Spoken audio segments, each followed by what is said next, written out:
C'est la première année, ça fait des années qu'on se bat pour essayer d'avoir les 50 de qualification, de spécialité pour les compétitions.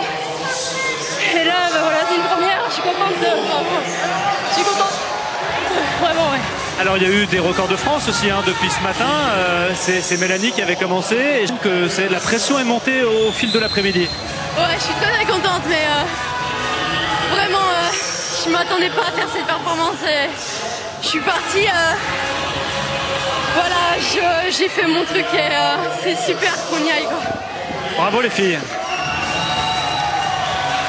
Les réactions et la deuxième grosse, très grosse finale également attendue, le 50 pattes messieurs avec Lindo numéro 4, Rafael Munoz Pérez, l'espagnol, c'est le détenteur du record du monde, et Lindo numéro 5, Amaury Levaux,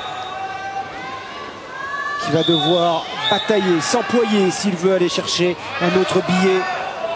Pour Rome, il en a déjà un et qui c'est sur 50 mètres. Amaury Levaux qui sera Lindo numéro 5, Rafael Munoz Pérez, Lindo numéro 4. Allez, c'est parti pour cette finale du 50 pattes messieurs. Regardez le départ d'Amaury. Il sort devant, légèrement devant. À la bagarre annoncée avec Rafael Munoz Pérez. Il va falloir faire 23-64, ce qui n'avait pas de quota d'ouvert. On va suivre le chrono avec la lutte entre Rafael Munoz Pérez et Amaury Levaux. Amaury Levaux qui est à la bagarre. Le record de France est loin derrière pour l'instant. Rafael Munoz Pérez qui s'impose. 22-97. 22-48. À 5 centièmes du record du monde. 22-48 et 22-97, ça passe pour Amaury Levaux et ça va passer également pour Romain Sasso en 23-44, Sophie. Ouais, Romain qui nageait à la Lindo numéro 3, qui termine 3e de cette finale en 23-44. Le temps de qualification était de 23-64. 22-48, record du monde, c'est 22-43. Oui, et puis un record du monde il est vraiment le maître de la discipline. Il faut savoir que ces 22-43, c'était un record du monde battu d'une demi-seconde. Que des nageurs qui ont nagé moins de 23 secondes dans l'histoire du 50 mètres papillon, et bien il y en a 4 aujourd'hui.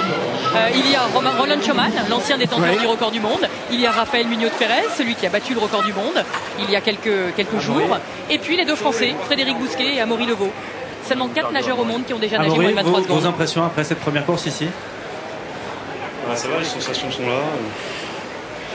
Voilà, on fait de notre mieux, hein. Puis c'est comme ça.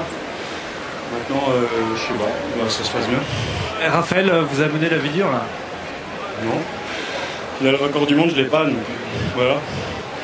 Chacun son truc. Moi, c'est 100 mètres. À bientôt alors pour le 100 mètres, ça commence demain. Chacun son truc.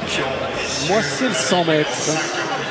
Une manière aussi peut-être un petit peu détournée pour Amaury Levaux pour essayer d'évacuer un petit peu la pression. Oui, enfin là il se prouve qu'il est en forme, hein, en nageant moins de 23 secondes pour la première fois de sa carrière. Sur une distance où, première vue, selon son entraîneur, bon, il en raffole pas, il y va pas tous les matins, il se lève pas en disant tiens, j'ai envie de faire du papillon aujourd'hui. Non, il fait jouer ses qualités de sprint uniquement, mais c'est vrai que c'est un garçon qui fait beaucoup moins de papillons. Il a eu pourtant ses premiers podiums internationaux au championnat d'Europe sur 100 mètres papillons, mais aujourd'hui il s'est spécialisé de plus en plus sur les distances de nage libre. On va marquer une petite pause publicitaire et puis revenir ici dans cette superbe piscine de Montpellier, la piscine Antigone, où on vous rappelle, il y a déjà des Français et des Françaises qui se sont qualifiés pour Rome, et ça c'est plutôt une bonne nouvelle, mais on en reparle juste après la pub. À tout de suite.